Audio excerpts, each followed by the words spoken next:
Om Swastiastu.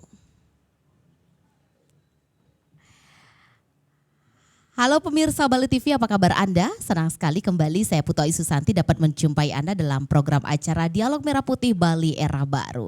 Dan pada hari ini kita akan membahas topik kita yakni terkait pariwisata Bali dan juga Undang-Undang KUHP.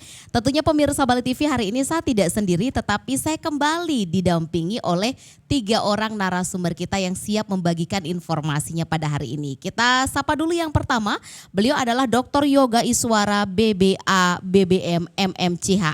Beliau selaku Ketua IHGMA DPD Bali. Kita sapa dulu Om Swastiastu. Om Swastiastu. Om Swastiastu Bapak, apa kabar Pak? Baik. Inggih, terima kasih kehadirannya hari ini Bapak di acara Dialog Merah Putih Bali Era Baru. Selanjutnya pemirsa Bali TV, narasumber kita yang kedua adalah Bapak Imade Mendra Astawa. Beliau adalah selaku Ketua Forum Komunikasi Desa Wisata. Kita sapa dulu Om Swastiastu Bapak. Om Swastiastu. Inggih, Bapak terima kasih kehadirannya Punapi Gatra Pak. Sehat selalu, semangat untuk Bali. Baik, sehat selalu Astengkara ya. Dan terakhir adalah Profesor Dr. DRS Iputu Anom BSC Empar.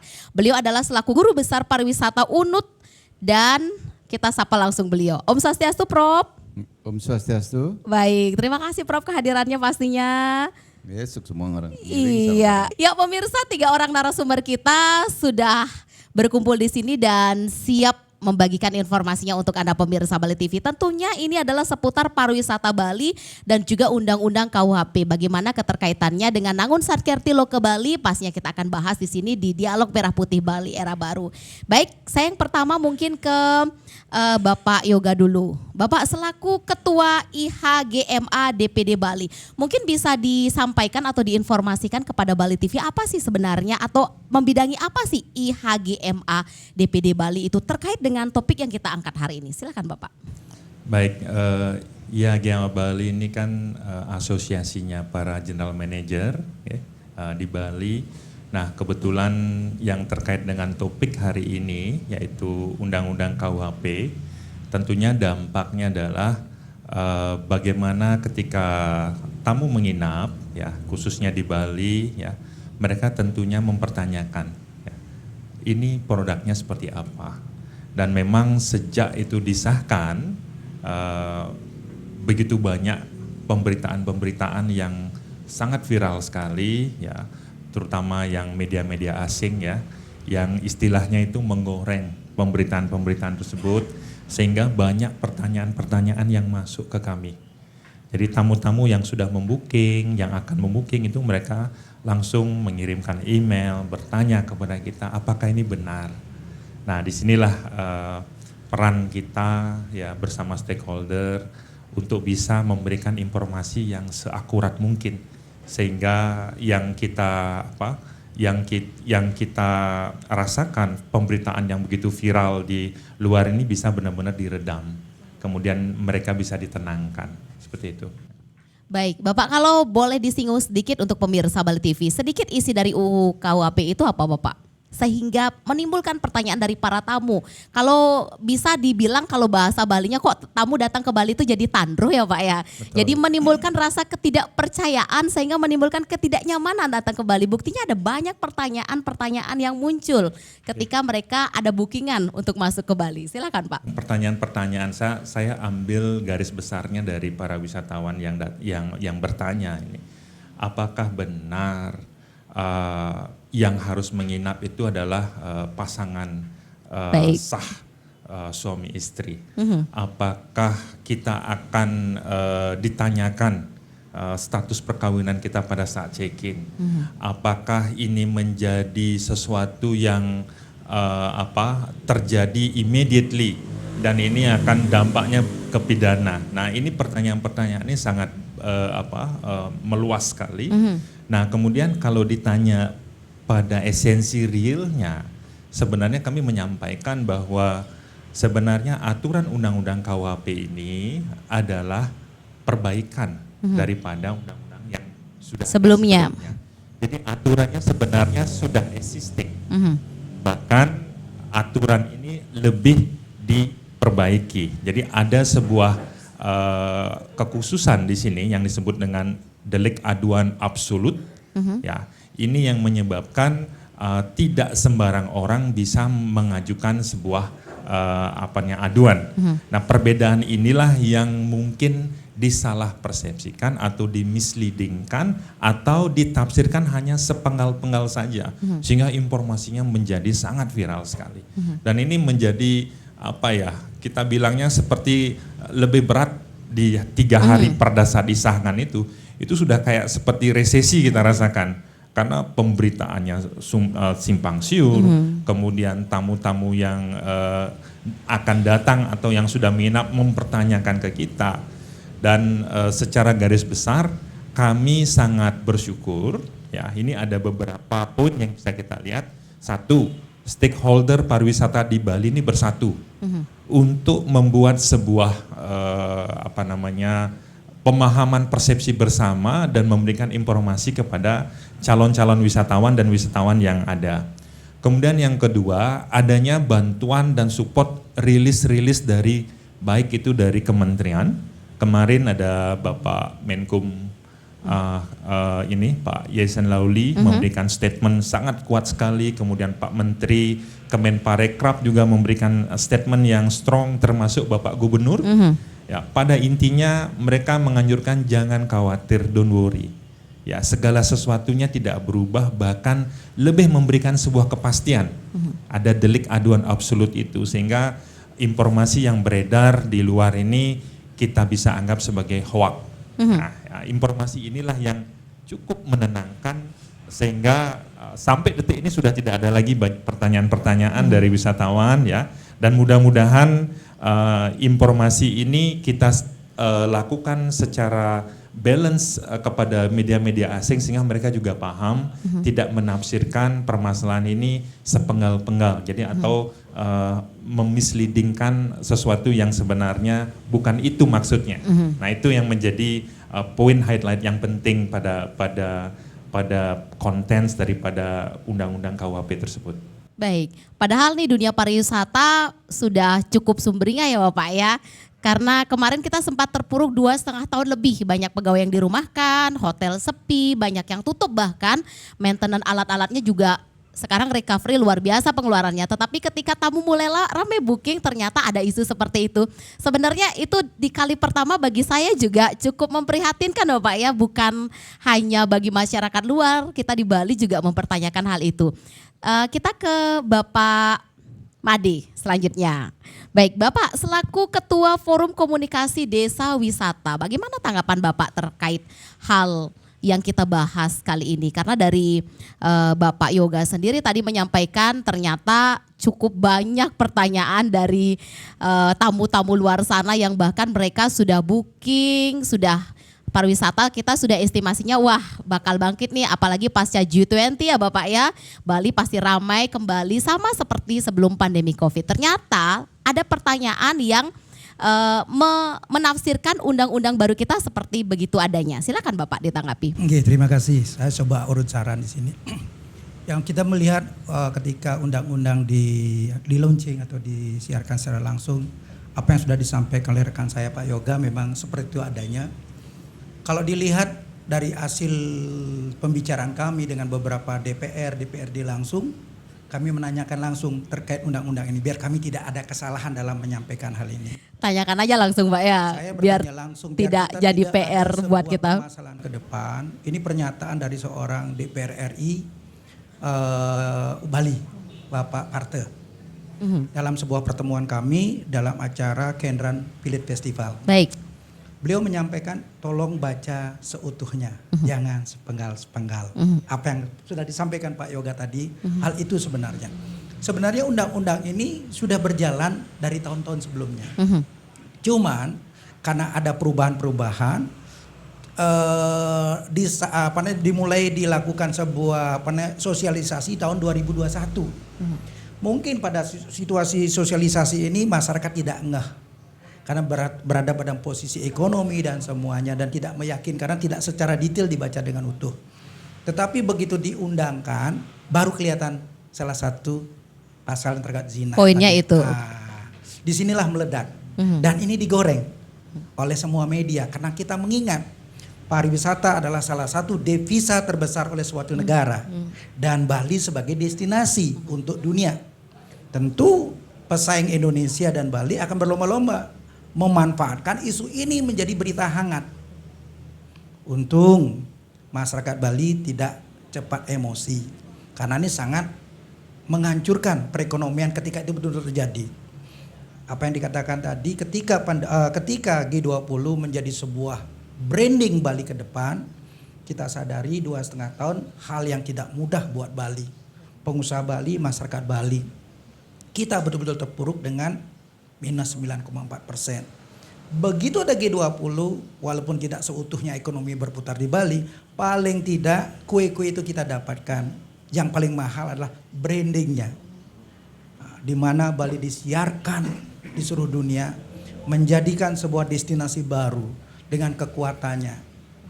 Nah, ini momentum yang luar biasa dan keyakinan dan memang benar kalau tidak ada isu yang lebih perang ke depan, mungkin Bali akan lebih dahsyat lagi 2023-2024 terkait isu kalau tidak ada resesi ekonomi. Karena ini brandingnya sudah tertanam, mencakram.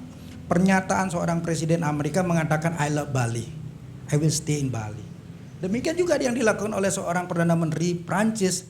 Beliau jalan-jalan keluar dari tempat event. Begitu terasa aman dan nyamannya Bali. Dan ini menjadi momentum buat Bali, bahwasanya Bali itu bangkit terhadap ekonomi dari pariwisata dan struktur ekonomi yang mendukung lainnya. Nah, terkait RKUHP inilah menjadi pandangan buat pesaing-pesaing Bali dan Indonesia yang digoreng habis dengan harapan banyak yang berbicara. Memang di media sekarang ini, sosial media, ketika suatu bangsa tidak memiliki PR yang bagus, ini gorengannya makin cepat.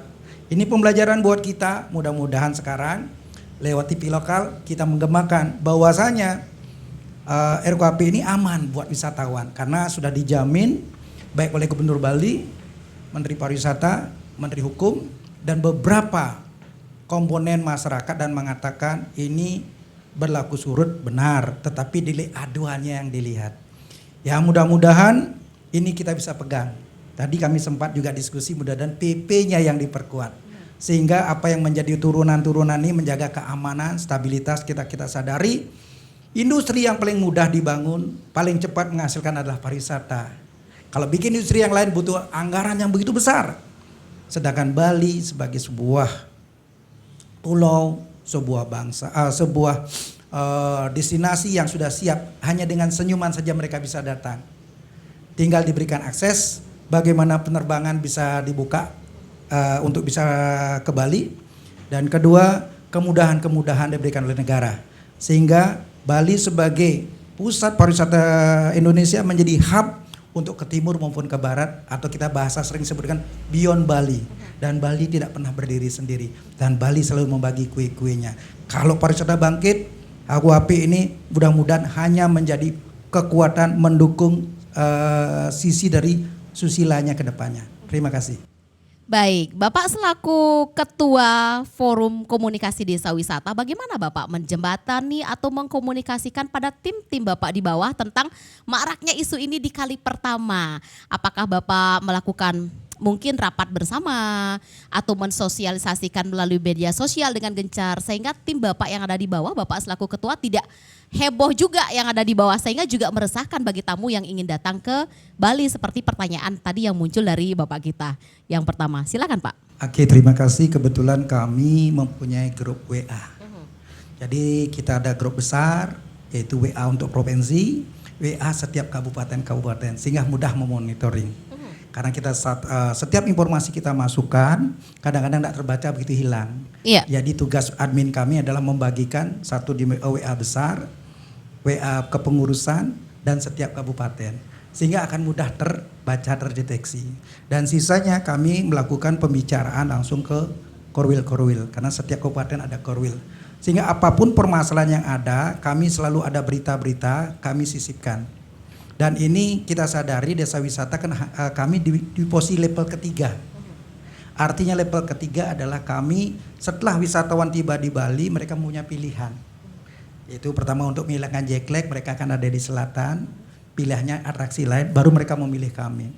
mudah-mudahan ke depan karena kita tahu desa wisata ini kan lagi berkembang, masih cari bentuk. Mengingat sumber daya manusia sebelum pandemi desa wisata jumlahnya terbatas, cuma 177. Begitu pandemi jumlahnya sudah 238. Karena semua orang Bali yang begitu pandemi itu pulang kampung.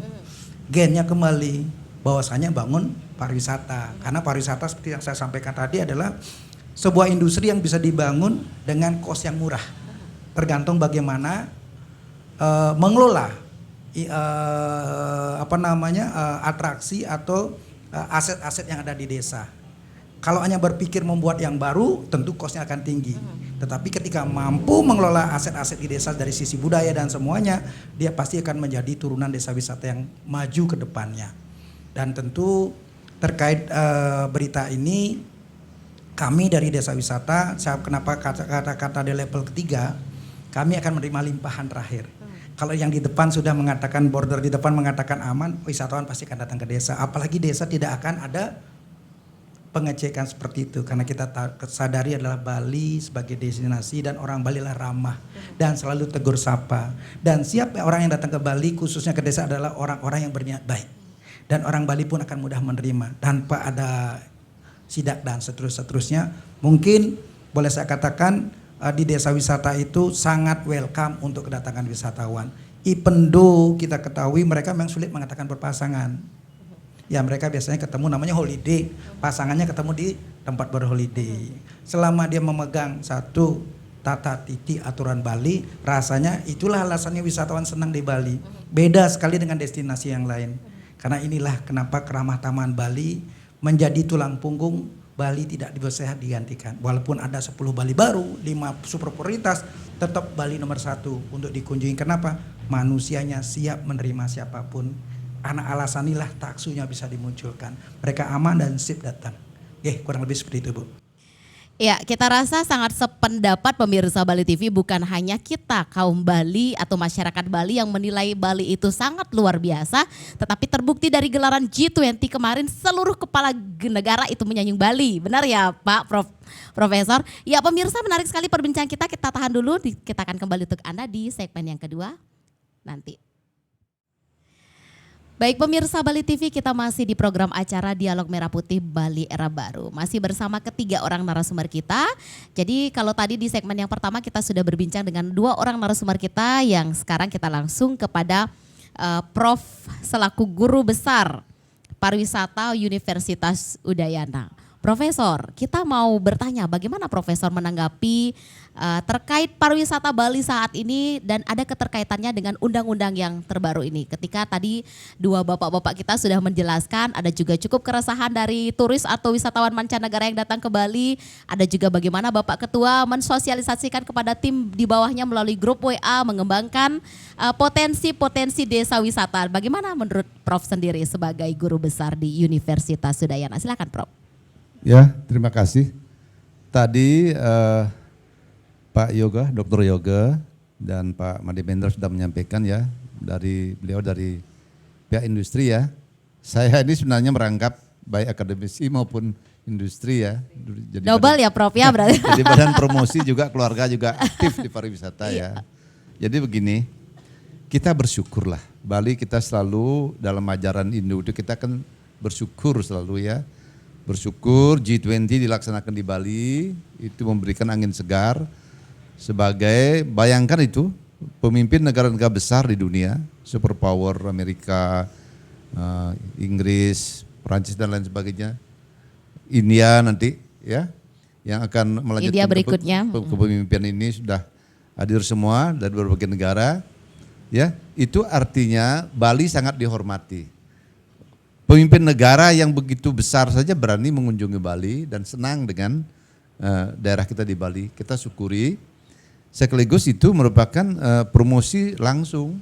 Karena zaman sekarang ini kan apapun aktivitas di dunia itu akan diketahui oleh masyarakat dunia ini. Ya enggak? Jadi itu nilai tambah yang luar biasa. Nah terkait dengan KUHP yang baru, ini kan memang kalau ada yang belum paham, ini kan biasa di media sosial ini, biasa kan. Itu persaingan dalam marketing, itu kan persaingan dalam artian merebut pangsa pasar, kan begitu ya. berebut pangsa pasar. Kita di Bali kan jelas punya pesaing, baik di luar Bali maupun luar negeri ya, pesaing ya. Undang-undang itu sebagaimana yang disampaikan oleh pembicara terdahulu, Pak Dr. Yoga dan Pak Madi Mendro, itu adalah penyempurnaan ya, penyempurnaan dari adanya kepastian gitu ya. Kepastian bahwa nanti kita lihat ke depan, ini yang perlu kita cermati, PP-nya nanti itu, kita mudah-mudahan ini ya, saya harapkan PP-nya ini baik dari pihak eksekutif maupun DPR, ya peraturan pemerintah ini, dan tentu kita harapkan semua stakeholder di anulah, sebelum di PP-nya kita minta ada sosialisasi lah tentang PP ini ya, sehingga kita dari akademisi kemudian dari yang lain itu bisa mencermati turunan-turunannya itu mau diapain ini, kuncinya di situ nanti gitu ya. Nah, sementara ini jadi kan pemerintah kita mulai dari Pak Kemenkumham, Pak Menteri Sandiaga Uno juga Pak Gubernur sudah menyampaikan bahwa itu tidak masalah, dalam artian itu wisatawan itu kalau menginap itu kalau berpasangan ya, kalau ada delik aduan baik dari istri atau suami ataupun dari anaknya gitu, kalau yang sudah punya anak baru bisa diproses secara pidana. Itu yang saya tahu sementara. Baik. Sementara ya. Kemudian kita kan sudah tahu ya, kita sebagai industri maupun sebagai host menerima tamu itu ada etikanya. Apa-apa saja persyaratan orang mau berkunjung ke destinasi wisata. Baik dari daerah lain maupun dari luar negeri. Yang penting dia melengkapi dokumen perjalanan, entah itu paspor, visa dan lain sebagainya. Tapi ada hal-hal privacy yang tidak boleh kita tanyakan. Apakah di hotel kalau orang booking atau apa itu harus menunjukkan akte perkawinan gitu. Itu belum pernah saya dengar sih, Prof. Tidak perlu ya. Yang penting paspor dan lain-lainnya kan gitu. Booking ya, bookingnya online sekarang kebanyakan. Ya. Ya. Paspor. Kemudian saya juga mantan tour leader loh. Waktu jadi mahasiswa jadi tour leader ini Pak Mendro nih. Sering keliling sama beliau. Jadi dengan wisatawan saya tidak boleh menanyakan apakah Anda sudah menikah gitu. Tidak boleh itu. Privasi Prof ya. Ya tidak boleh itu ya. Jadi walaupun tamu sering kita yang ngajar grup itu tidak boleh. Kita rayu udah menikah, tidak boleh itu. Tidak boleh. Ada etikanya ternyata ada itu Prof. etikanya, Baik. itu etika yang diatur itu ya. Jadi kita ada aturannya itu. Nanti dia bertanya loh, kalau ada yang bertanya begitu, you are police gitu itu. Apakah kamu polisi? Itu dia nanti kayak menginterogasi orang Interogasi, itu namanya. benar. Itu tidak boleh itu ya. Jadi urusan pribadi itu tetap nanti silahkan. Jangankan sekarang dengan undang-undang, sebelum ada undang-undang itu memang kalau ada yang itu ada yang delik aduannya diproses hukum. Nah sekarang ke depan yang saya inginkan adalah kita harapkan baik saya sebagai akademisi maupun dari pihak industri ya. Saya juga ikut di sana sama teman-teman ya. Artinya supaya pemerintah kita tegas. Jangan sampai di Bali khususnya, jangan sampai ada sweeping begitu ya. Apanya mau di sweeping? Begitu. Jangan sweeping tidak sesuai dengan undang-undang itu dan PP-nya. Termasuk di luar Bali juga ya. Kan Indonesia juga mengembangkan pariwisata tidak hanya di Bali. Ada 10 Bali baru, ada 5 destinasi prioritas dan lain sebagainya. Ya saya harapkan juga begitu ya. Kami pun, saya sendiri juga punya mahasiswa dari berbagai daerah Indonesia termasuk dari luar negeri. Jadi ya kami harapkan ya eksistensi sektor pariwisata tetap jalan. Karena ini merupakan sektor modern yang memberikan peluang kepada masyarakat, kepada negara, masyarakat lokal dan semuanya untuk mendapatkan income baik devisa negara maupun peluang kerja. Ya orang-orang kita ada yang keluar negeri dan lain sebagainya. Karena zaman sekarang kan lalu lintas internasional sudah jalan terus. Ya, akademisi luar negeri biasa ke sini. Saya tidak pernah menanyakan akademisi luar negeri wanita misalnya, apakah kamu sudah punya suami? Tidak boleh saya tanyakan itu. Ya. Saya kira itu sementara ya. Ya, makasih Prof. Nah Prof, bagaimana Prof menilai atau melihat dengan program dari pemerintah daerah kita Nangun Satkertilo ke Bali dengan undang-undang yang sekarang disahkan Prof? Ya, kita kan ini visi pembangunan Bali itu kan Nangun Satkertilo ke Bali, ya diharapkan itu menjaga keharmonisan alam Bali, tata titi pembangunan Bali dan masyarakat Gumi Bali ini harus tentram serasi. Benar. Itu kan konsep kita. Ya, yang tentu yang kita harapkan adalah tetap kita punya ini ya konsep kita di Indo karena kita di Bali membangun pariwisata budaya yang rohnya bersumber dari nilai luhur agama Hindu, ya enggak? Kita tetap punya kayak ini ya, kayak tanda ini ya, vertikal horizontal itu. Jadi ke atas kita pada Tuhan, ke samping kita pada sesama umat manusia. Jangankan ini ya, kita harus menghormati, turun juga turun sebagai simbolkan kepada alam lingkungan. Jadi implementasinya yang penting nanti konsep Nangun Satkertilo saya sangat senang sekali. Sekarang kita harus menghormati, apalagi kita pariwisata ya, toleransi kita harus tinggi baik sesama agama kita, dan kita kan akan kedatangan dari orang yang berbagai negara ya. Kita tidak boleh tanyakan what is your religion, tidak boleh itu. Ada yang entah dia mau ateis atau enggak ya silakan, bukan urusan kita. Jadi harmoni kita ya, harmoni intinya. Kemudian dengan lingkungan, kita kan mengenal yang namanya Eko Pramano, Dwi Pramano ya. Hewan itu Dwi Pramano, bisa bicara dan bisa bergerak. Tumbuh-tumbuhan Eko Pramano hanya bisa bergerak aja. Tetapi roh punya jiwa. Jadi kita Hindu dalam filosofinya, saya bicara filosofi Hindu, menghormati alam itu karena punya jiwa. Mari kita selamatkan alam, mari kita selamatkan satwa. Apalagi kita sesama manusia, termasuk kita dengan wisatawan. Tamu kita hormati, bukan menjadikan raja tapi saling menghormati karena kita saling memerlukan. Kami perlu wisatawan, wisatawan ingin berkunjung kini, harmoninya kita jalankan. Nangun Satkertilo ke sana itu larinya nanti. Baik di bidang sektor pariwisata maupun di sektor lain sehingga Bali ini betul-betul tetap gemah lipah loh jinawi gitu istilahnya. Jadi bagus lah ya. Tinggal kita mengkoreksi mana kekurangan-kekurangan itu. Kita harus koreksi sehingga program pemerintah kita ke depan harus berjalan baik ya. Kalau saya ditanya ada beberapa hal yang perlu kita koreksi ke depan, kapan-kapan saya ingin sampaikan nanti gitu. Nih. Iya, nanti kita akan bahas di sini, Prof. Kita masih banyak punya waktu ini. Ternyata untuk handling tamu pemirsa Bali TV memang ada case-case tertentu atau ada hal-hal tertentu yang memang bersifat privasi yang sebaiknya tidak kita tanyakan kepada tamu untuk menjaga etika juga ya Prof ya. Jadi bukan semua hal kita vulgar bisa tanyakan kepada tamu walaupun kita seorang guide-nya beliau seperti itu ya Prof ya. Baik, saya ke Dr. Yoga sekarang. Kita mau tahu bagaimana sih perkembangan Bali sendiri saat ini, apalagi ini Dr. Yoga sendiri adalah ketua IHGMA, ini membawahi para GM ya. Cukup mengetahui bagaimana perkembangan pariwisata saat ini. Apakah kita bisa melihat perkembangan pariwisata baik saat ini itu hanya dengan kunjungan hotel ramai. Karena kemarin-kemarin pariwisata slow atau down itu hotel tidak ada yang menempati, terus harganya dibanting murah, bahkan sangat banyak hotel-hotel yang tidak bisa mempertahankan pegawainya atau tutup total. Bagaimana Dr. Yoga menanggapi? Silakan. Oke, baik. Kalau kita ngelihat perkembangan daripada pariwisata Bali tahun 2022 ya, jadi cukup atau saya bilang sangat menggembirakan.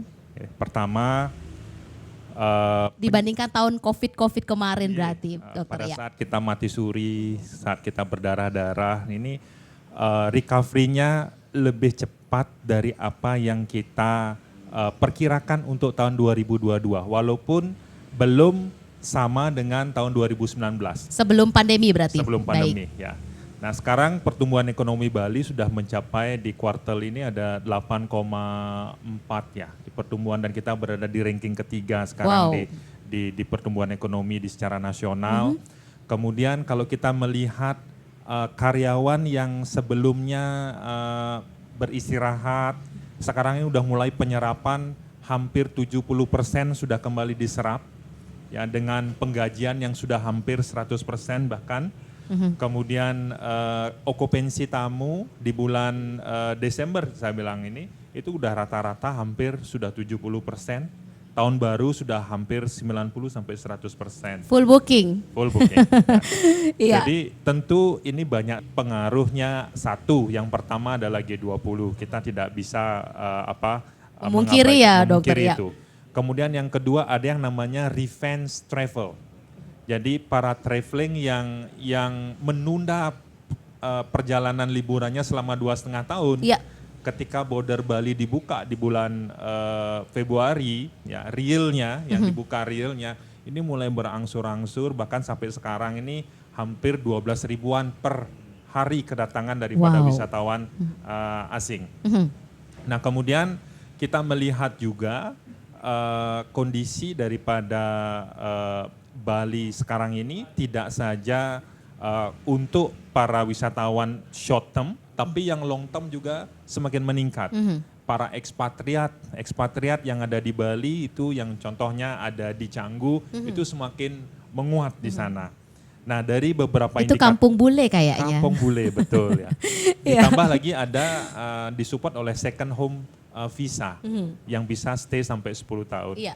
Nah jadi ini yang menyebabkan recovery Bali ini semakin menguat. Nah namun tantangan Bali ini cukup besar. Jadi seperti semakin kencang kita semakin tinggi, anginnya juga semakin kencang. Isu sedikit pun di Bali itu akan menjadi ramai. Ini yang perlu kita harus pahami. Sehingga antisipasi ini perlu kita lakukan. Dan proses yang kemarin terkait dengan Undang-Undang KUHP sudah sangat bagus sekali antisipasinya. Nah harapan kita mungkin isu-isu kita dari Bali ini sebenarnya kalau di pariwisata ini kan hidupnya dari, kalau kita bilang ini sebenarnya kalau kita ambil garisnya itu memang dari krisis to krisis. Ada Gunung Agung, Ya, benar. ada gempa, ada COVID. Kita sudah memang harus bisa berdamai dengan segala Keadaan kondisi ya. seperti itu, termasuk adanya ancaman resesi 2023. Iya itu dia. Ya, ancaman resesi 2023. Nah, kalau saya mengambil garis benang merahnya untuk Bali khususnya, apa sih yang lebih jelek dari pertumbuhan minus? Artinya kita sudah pernah mengalami masa yang paling jelek. Jadi resesi ini sebenarnya tidak perlu kita panik, waspada ya. Kita perlu melihat perkembangan di luar karena dia akan terkoneksi dengan kondisi pasar kita. Tapi kita nggak perlu panik, ya karena satu kita memiliki ruang market domestik yang besar. Ini yang para pelaku pariwisata harus pikirkan. Jadi jangan sampai mengabaikan pasar domestik yang memiliki potensi tahun depan itu targetnya 1,4 miliar perjalanan. Nah mudah-mudahan Bali bisa mengelola sehingga imunitas atau ketergantungan dengan luar itu bisa diimbangi. Bukan kita switching, tidak. Membalancekan potensi-potensi yang memungkinkan. Kemudian yang kedua, juga kita harus pinter-pinternya mengatur atau memilih pasar. Jangan sampai kita fokus kepada negara-negara yang mengalami resesi, yang mengalami inflasi tinggi. Kita terpengaruh jadinya, Dok. Tentunya pasti akan mempengaruhi bargaining power mereka untuk traveling. Kecuali mereka termasuk dalam kategori luxury turis, jadi yang memang kelas atas, dia tidak terpengaruh dengan inflasi. Baik. Nah, jadi ini menjadi strategi-strategi kita untuk bisa memetakan atau mengurangi dampak-dampak. Karena kita harus hidup dan berdamai dengan setiap masalah yang ada. Iya. Nah, ini yang menjadi unik di Bali, ya apapun itu kami meyakini kita bisa menghadapi dan masyarakat luar itu tetap mencintai Bali. Tetap mendorong untuk bisa melakukan penguatan-penguatan untuk Bali. Iya. Terima kasih Dokter Yoga, nanti kita akan lanjut lagi dengan Bapak dan Prof. Ya pemirsa memang benar sekali apapun pernah terjadi di Pulau Dewata. Dari bencana gunung meletus, bencana alam sampai bencana kesehatan yakni pandemi COVID yang waktunya ternyata tidak hanya 1 bulan, 2 bulan. Tetapi kita alami bertahun-tahun dan menjadi terpuruk terutama di dunia pariwisata sendiri. Yang mana Bali itu terkenal sekali dengan destinasi wisatanya. Baik pemirsa, kita masih ada segmen yang ketiga. Sesaat lagi kami akan kembali untuk Anda. Ya pemirsa Bali TV di segmen yang ketiga kembali di Dialog Merah Putih Bali Era Baru. Tentunya bersama ketiga orang narasumber kita masih membahas seputar pariwisata Bali dan juga Undang-Undang KUHP. Ya langsung kita sekarang kalau tadi sudah ke Dr. Yoga, sekarang saya mau ke Bapak Made Mendra. Pak Made, terkait selaku Ketua Forum Komunikasi Desa Wisata. Di sini pengembangan desa wisata hubungannya dengan Nangun Sarkertilo ke Bali mensukseskan program pemerintah, upaya seperti apa dilakukan? Mengingat kondisi Bali saat sekarang ini kan mulai pulih, mulai bangkit dari keterpurukan, kalau tidak salah 2 tahun lebih kita alami itu ya Pak Made kemarin, sangat-sangat terpuruk. Nah bagaimana Bapak melihat saat ini, terutama dengan program pemerintah daerah kita Nangun Sarkertilo ke Bali? Silakan Bapak. Oke, terkait dengan program Pak Gubernur Sarkertilo ke Bali yang mana beliau memberikan pandangan bagaimana pemerintah ini menjaga alam, hubungannya dengan Tuhan, yang jelas menekankan kepada Trita Karana. Dan Trita Karana ini sudah berjalan dari manusia Bali, sudah berada di tanah Bali ini yang menciptakan rasa harmoni. Jadi harmoni yang diciptakan di sini bagaimana hubungan manusia dengan manusianya, manusia dengan alam dan manusia dengan Sang Pencipta, yang dikuatkan oleh religi dari umat Inuit Bali itu sendiri.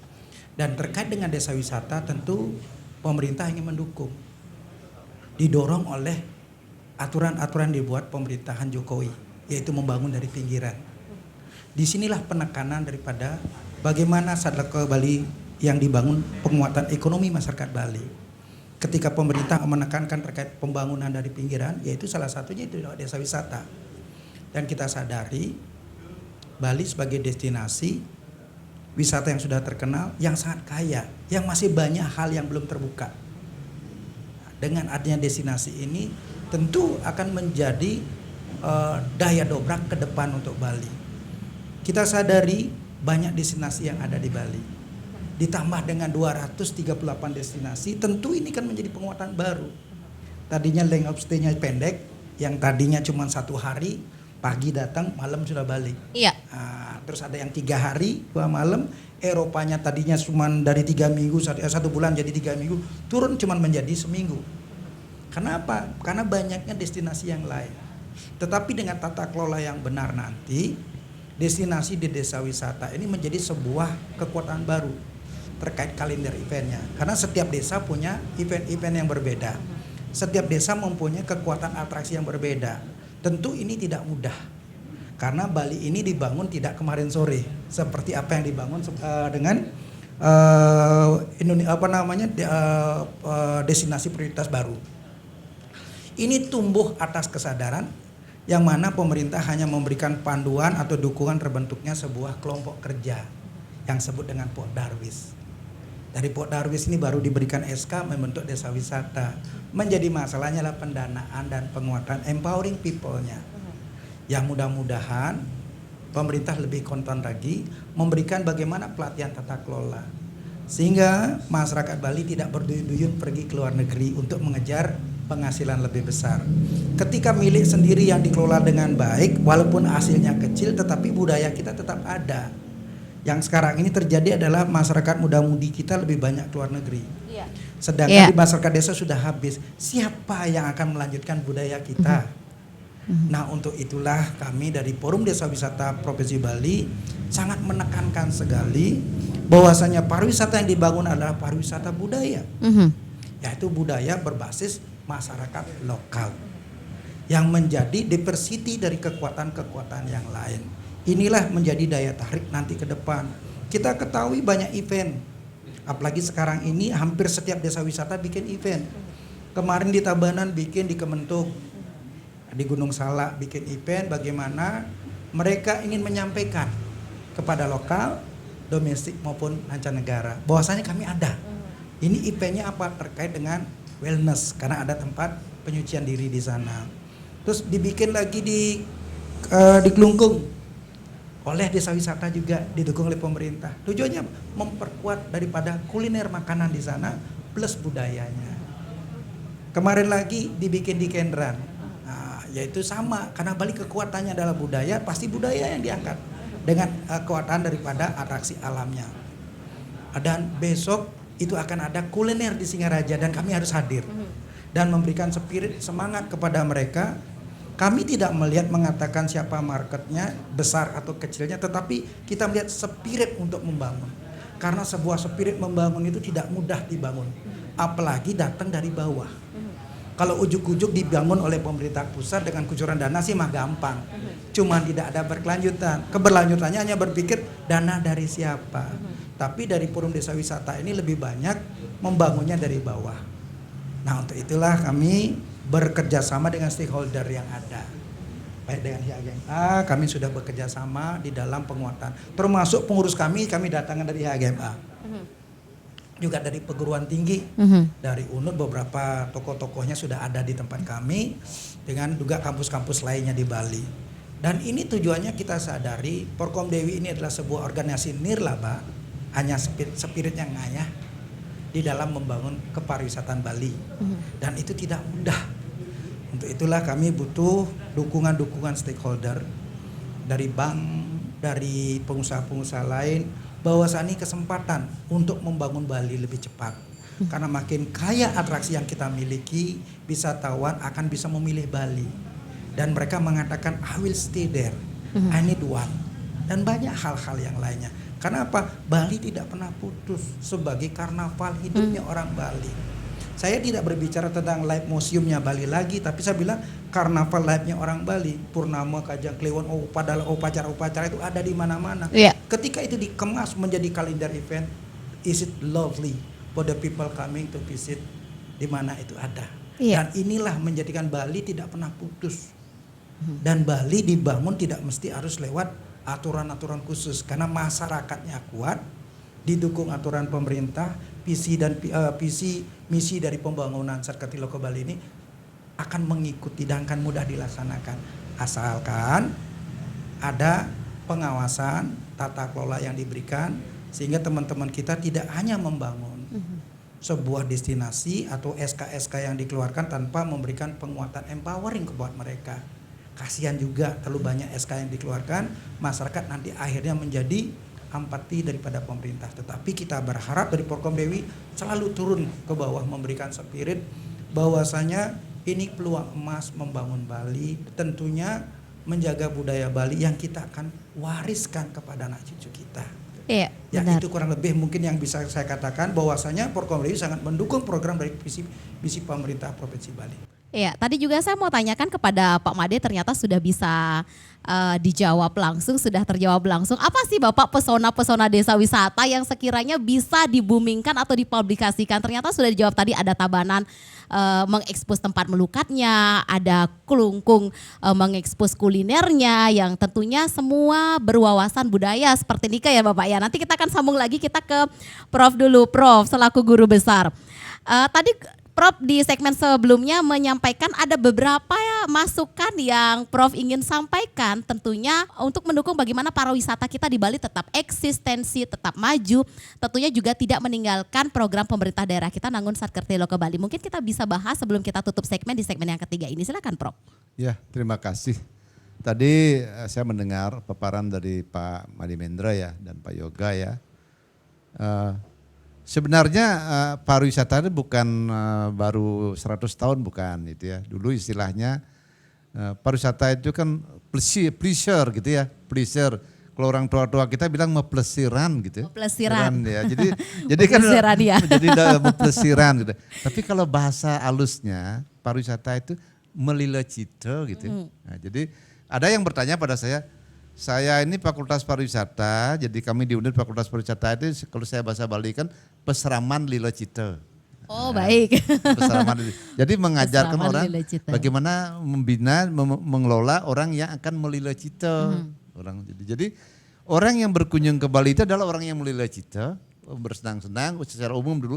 Memang ada yang mengikut event berobat, nanti kalau ada rumah sakit internasional itu ada nanti berobat. Ya, benar. Pada intinya melilecito, bersenang-senang. Nah, maka Bali kita harus mempersiapkan ini, termasuk begini, generasi penerus kita.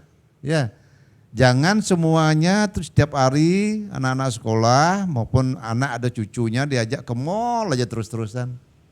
Mari kita. Nggak ada desa wisata-wisatanya berarti Ya, Bro. ini saya ingin Pak mengajak Made. jadi para mahasiswa ke bawah lah. Kalau mahasiswa biasa saja dia mulai dari TK, SD ini belajar langsung itu di desa. Jadi misalnya saya ingin guru-guru di SLTA maupun SMP ke bawah itu ya, tolong ajak anak-anak itu biar mengenal bagaimana Museum Bali gitu misalnya. Jadi Museum Bali tidak ada, jarang orang berkunjung sekarang. Museum Bali dikunjungi, oh begini loh zaman dulu, gitu loh. Kemudian Museum Subak di Tabanan dikunjungi, oh begini loh Subak. Jadi langsung anak-anak itu tahu Museum Manusia Yadnya gitu ya dan lainnya ya. Kemudian pergi ke desa. Di desa itu banyak sekali nih ya. Saya menginginkan area Galung itu jangan ke mall aja semua nih ya. Ke desa. Saya dulu membina beberapa desa ini.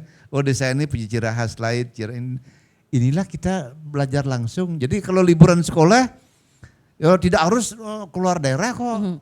Ya, tidak harus ke Surabaya nih. Coba ke Bali dulu supaya anak-anak kita, cucu-cucu kita belum apa-apa diajak keluar negeri, tapi tidak tahu rumahnya sendiri. Nah, mari kita ajak anak-anak kita supaya bagaimana destinasi di Kuta Selatan, Kuta Utara, Kuta Tengah, Sanur, Bali Utara bagaimana di pelosok-pelosok desa. Loh ini loh Bali, kebanggaannya pada Bali dulu. Nanti kebanggaannya pada Bali, kebanggaan pada nasional, baru keluar negeri. Itu jadi jangan sampai dia orang Bali tidak mengenal rumahnya sendiri. Ya, bahasa Bali juga tak bisa kan. Ya. Di sana di desa-desa, jadi Pak Mademendra sudah membina SDM-nya itu ya. Jadi karakteristik masing-masing desa dengan budaya masyarakatnya, interaksi sosial, budaya warisan leluhur kita. Nah disitulah nanti masyarakat kita yang domestik maupun pelancong kita, ya anak-anak kita, yang anak-anak sekolah, liburannya itu Galungan Kuningan maupun Manis Nyepi itu ke desa-desa diajak ya. Ke mall bolehlah sewaktu-waktu ya. Ya jadi bangga kepada produk lokal. Ini mendukung UMKM kita. Ya, jadi bangga kepada produk lokal. Dengan sendirinya kalau orang kita, generasi kita sudah berkunjung ke sana, baik generasi baby boom, generasi X maupun generasi Y. Generasi baby boom itu yang lahir tahun 46 sampai 64. Kemudian setelah itu generasi Y yang lahir sampai tahun 2000. Nah ini karakteristik anak-anak ini yang milenial namanya sekarang ini ya. Dia ingin sekali melihat sesuatu yang baru. Ya, explore dia sesuatu yang baru. Termasuk wisatawan mancanegara. Ya anak-anak milenial sekarang mengeksplor, ingin mencari hal-hal yang baru. Tidak tertutup kemungkinan semua wilayah kita akan dikunjungi desa wisata. Nah, sehingga kita jaga ini martabat dan harga diri kita. Mari kita hormati mereka, saling menghormati. Mari kita persiapkan Bali ini dengan baik. Masalah ada krisis, ya tentu perkembangan ekonomi ada saja. Tapi krisis ekonomi tahun 2023 beda dengan terjadinya COVID 2 tahun lebih itu. Kalau COVID kan orang tidak bisa melakukan perjalanan. Ya. Kalau krisis tetap boleh melakukan, tidak ada stop, tidak boleh masuk ke negara ini, tidak ada itu kecuali dia ada kasus gitu loh. Beda nih krisis tahun ini. Ya, mudah-mudahan kita krisis ada, ya, walaupun krisis, tapi kita lihat industri pasti melihat itu. Mudah-mudahan pangsa pasar utama kita baik itu Australia, Jepang, Cina dan India itu ya, termasuk yang lain masih bisa eksis ya, termasuk yang lain ya. Tentu berbeda loh, saya sekali lagi beda pandemi sama krisis beda. Beda, Masih bisa tantangannya berkunjung. beda ya. Beda tantangannya Prof ya. Yang penting punya duit, masih bisa berkunjung gitu loh. Itu kuncinya, saya mau baru bilang Iya. itu. Jadi kalau pandemi berkunjung ke desa wisatanya tidak boleh, orang Iya. diam aja kita. Iya. Kalau sudah tidak pandemi, Dibatasi semua desa, pergerakannya. Iya. bebas. Ya. Asal punya dana Udah, ya Prof ya. kalau sedikit punya dana, mempelesiran di Bali saja, Baik. cita di Bali. Baik. Ya, ke desa wisata kita mengenal desa Bali kuno, Iya, desa benar. ini gini-gini. Nggih. Iya, makasih Prof. Nggih, terima kasih. Nggih, Ya, sama-sama. pemirsa, satu segmen lagi di segmen yang terakhir masih bersama ketiga orang narasumber kita, masih di program acara Dialog Merah Putih Bali Era Baru. Sesaat lagi.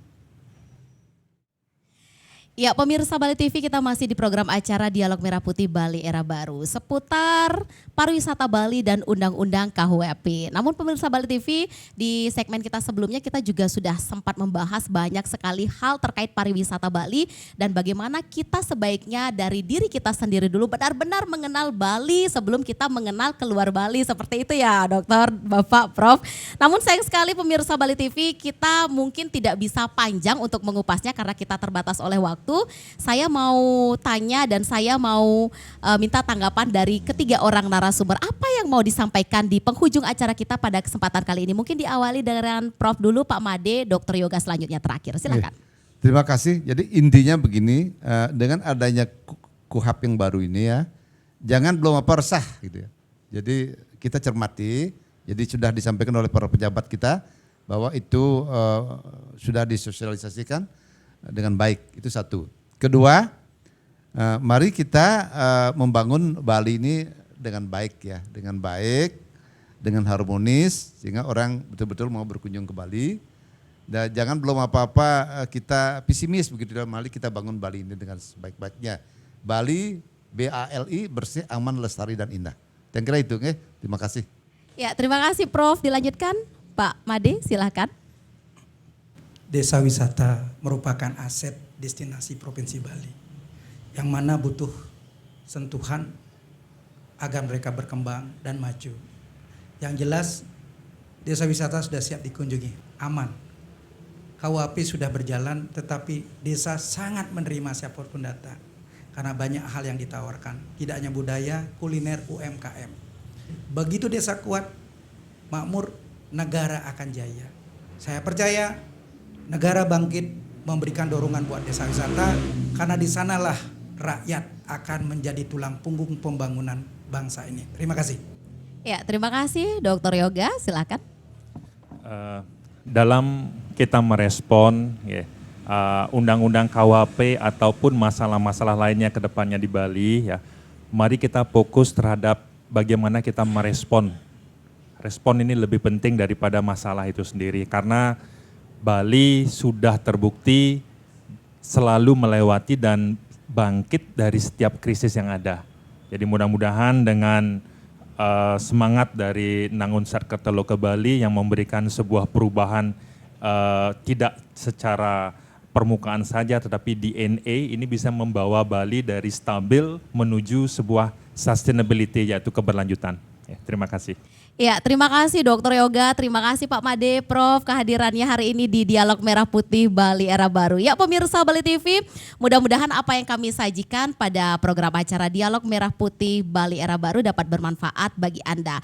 Dan sampunang lali ngiring sarang-sarang ajagang senilan budaya Bali nih. Ya, saya tutup dengan para mesanti. Om Santi, Santi, Santi Om.